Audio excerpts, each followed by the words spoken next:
yang terhormat Bunda Profesor Dr. Hasnah Faiza, ARMU. Di sini kami dari kelompok 5 Linguistik Forensik. Saya Aidil Abdul Mutakin. Saya Ningsi Wulandari. Saya Aisyah Nadia Bahari. Saya Nadila. Kami akan menampilkan video pembelajaran tentang linguistik forensik. Saksikan.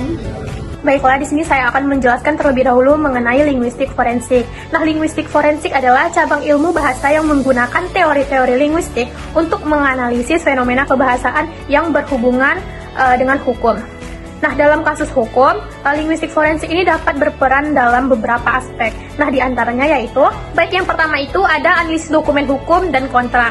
Nah, ini biasanya membantu memahami ambiguitas bahasa dalam perjanjian ataupun kontrak. Nah, selain itu juga dapat digunakan untuk menentukan apakah ada manipulasi atau perubahan dalam teks hukum. Lalu yang kedua ada identifikasi penulis atau author attribution. Nah, ini biasanya digunakan untuk menentukan siapa yang menulis suatu dokumen berdasarkan gaya bahasa dan pilihan kata. Selain itu juga dapat berguna dalam kasus plagiarisme, terus ada ancaman anonim atau dokumen palsu. Yang ketiga ada analisis rekaman percakapan dan transkrip. Nah, ini digunakan untuk menganalisis pola bahasa dalam rekaman suara untuk menentukan makna sebenarnya dalam percakapan hukum atau investigasi kriminal. Selain itu dapat digunakan dalam kasus penyadapan dan interpretasi makna tersirat. Lalu yang keempat adalah pemeriksaan keabsahan, kesaksian, dan pengakuan. Nah, ini biasanya digunakan untuk mengevaluasi apakah suatu pernyataan atau pengakuan dibuat di bawah tekanan atau manipulasi bahasa. Selain itu juga biasanya digunakan dalam kasus interogasi yang tidak etis. Yang kelima ada analisis ujaran kebencian dan fitnah. Nah, ini biasanya untuk menentukan apakah suatu pernyataan termasuk dalam kategori ujaran kebencian atau fitnah dalam hukum pidana maupun perdata. Nah, selain itu juga dapat digunakan dalam kasus pencemaran nama baik atau pelanggaran etika dalam media. Dan yang terakhir, yang keenam, itu ada analisis bahasa dalam ancaman dan pesan kriminal. Nah, ini biasanya digunakan dalam menganalisis surat ancaman, terus pesan anonim, atau komunikasi yang digunakan dalam kejahatan. Nah, selain itu juga membantu mengidentifikasi pelaku berdasarkan pola bahasa dan kosakata. Baik, saya akan menjelaskan tentang apa saja teori yang diaplikasikan pada linguistik forensik dalam kasus hukum dan prosesnya. Dalam hal ini, teori yang diaplikasikan pada linguistik forensik ada 6 macam teori. Yang pertama yaitu fonetik, fonologi, leksis, sintaksis, semantik, dan pragmatik. Yang pertama yaitu fonetik. Teori fonetik dalam linguistik forensik adalah cabang linguistik yang mempelajari bunyi ujaran manusia, termasuk cara menghasilkan, mentransmisikan, dan memahami bunyi tersebut. Dalam konteks linguistik forensik, fonetik digunakan untuk menganalisis rekaman suara yang menjadi bukti dalam kasus hukum. Yang kedua yaitu fonologi. Nah, saya yakin kita semua sudah mengetahui apa itu fonologi, yaitu ilmu yang berhubungan dengan bunyi suatu bahasa. Nah, apa perannya dalam linguistik forensik? Dalam linguistik forensik, fonologi digunakan untuk menganalisis pola bunyi dalam ujaran seseorang, baik dalam rekaman suara maupun dalam teks tertulis. Selanjutnya yaitu peran teori leksis dan sintaksis dalam linguistik forensik. Dalam linguistik forensik, teori leksis atau kosakata dan sintaksis struktur kalimat digunakan untuk menganalisis bahasa dalam berbagai bentuk bukti, seperti rekaman suara, pesan tertulis, dokumen hukum, atau komunikasi digital seperti chat, email, dan media sosial. Peran sintaksis dalam linguistik forensik. 1.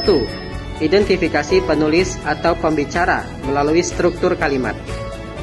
Selanjutnya yaitu peran semantik dan pragmatik dalam linguistik forensik. Dalam linguistik forensik, semantik dan pragmatik digunakan untuk menganalisis makna bahasa dalam bentuk komunikasi, baik tertulis maupun lisan, yang berhubungan dengan kasus hukum. Nah, analisis ini membantu dalam memahami niat, implikasi, serta kemungkinan interpretasi dari suatu ujaran atau teks dalam konteks hukum. Peran semantik dalam kasus hukum. Yang pertama yaitu analisis makna dalam ancaman atau ujaran kebencian.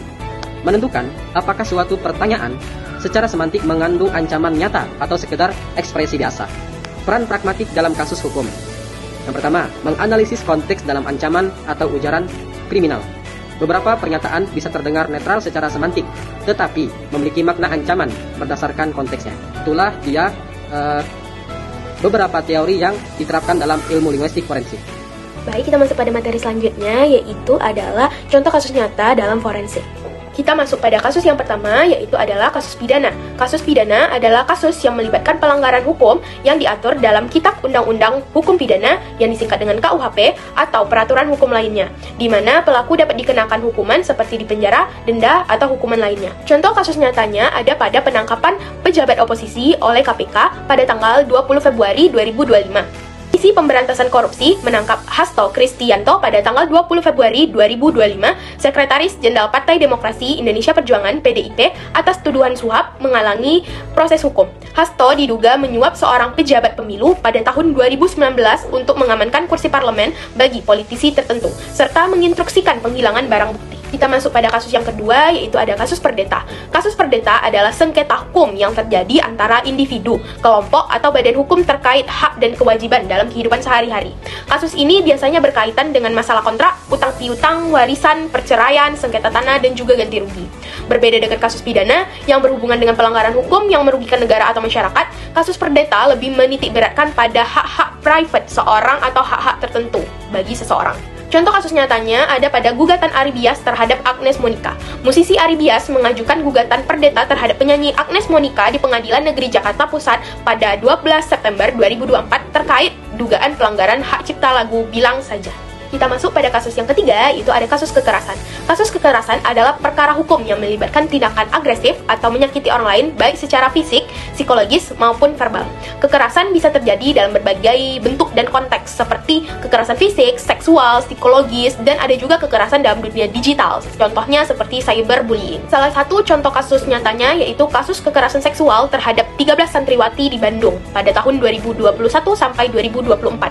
Sejak 2016 hingga terungkap pada tahun 2021, terjadi kasus kekerasan seksual terhadap 13 santriwati di pondok pesantren di Bandung oleh HW, itu nama inisialnya, seorang guru pesantren. Kasus ini menjadi sorotan publik dan telah menjadi proses hukum yang panjang. Pada April 2022, Undang-Undang Tindak Pidana Kekerasan Seksual UU TPKS disahkan dan turut memperkuat penanganan kasus serupa di masa mendatang. Kita masuk pada kasus yang keempat, yaitu kasus yang terakhir, yaitu kasus pencemaran nama baik.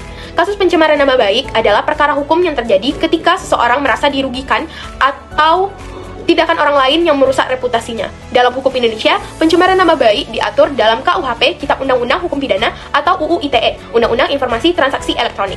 Contoh kasus pencemaran nama baik kita ambil dari salah satu kasus, yaitu kasus Haris Azhar dan Fathia Maulidiyanti bersama dengan Luhut Binsar Panjaitan pada tahun 2022. Aktivis Haris Azhar dan Fathia Maulidiyanti menghadapi tuntutan hukum dari Menteri Koordinator Bidang Kemaritiman dan Investasi, yaitu Bapak Luhut Binsar Panjaitan. Kasus ini bermula dari pernyataan Haris dan Fathia yang menyinggung dugaan keterlibatan Luhut dalam bisnis tambang di Papua.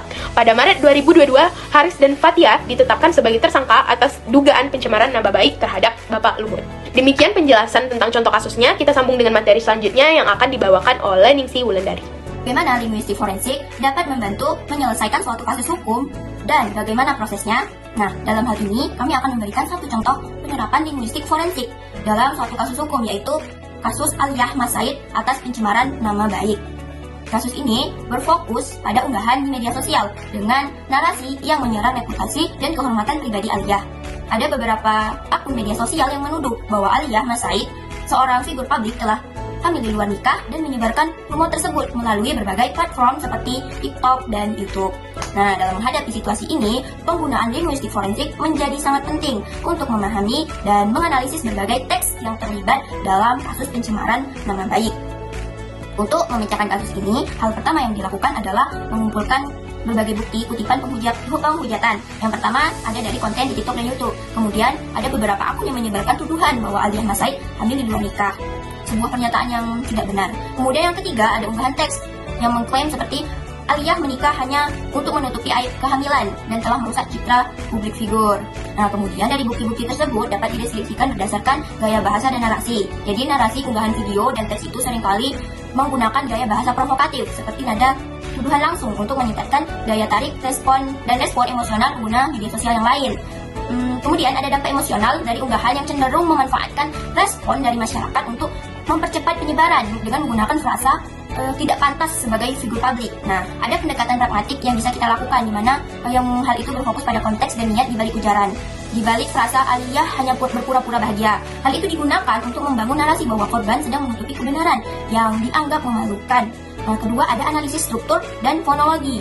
Nah, dalam video yang diunggah, narasi verbalnya seringkali diucapkan dengan intonasi tinggi, memberikan kesan urgensi atau kebenaran, seperti dia hamil sebelum menikah. Kalimat-kalimat ini dirancang untuk menegaskan agar tak ada keraguan. Dan yang ketiga itu ada dari psikolinguistik, di mana dampak emosional bahasa yang digunakan dalam unggahan itu memiliki dampak emosi yang kuat, baik bagi korban maupun audiens. Hal ini menunjukkan bagaimana bahasa dapat mempengaruhi opini publik secara signifikan. Jadi dapat disimpulkan bahwa linguistik forensik dalam suatu kasus hukum itu sangat penting dan sangat membantu berbagai narasi, berbagai teks di mana bagaimana bahasa itu digunakan sehingga bisa memecahkan suatu kasus. Terima kasih. Wassalamualaikum warahmatullahi wabarakatuh.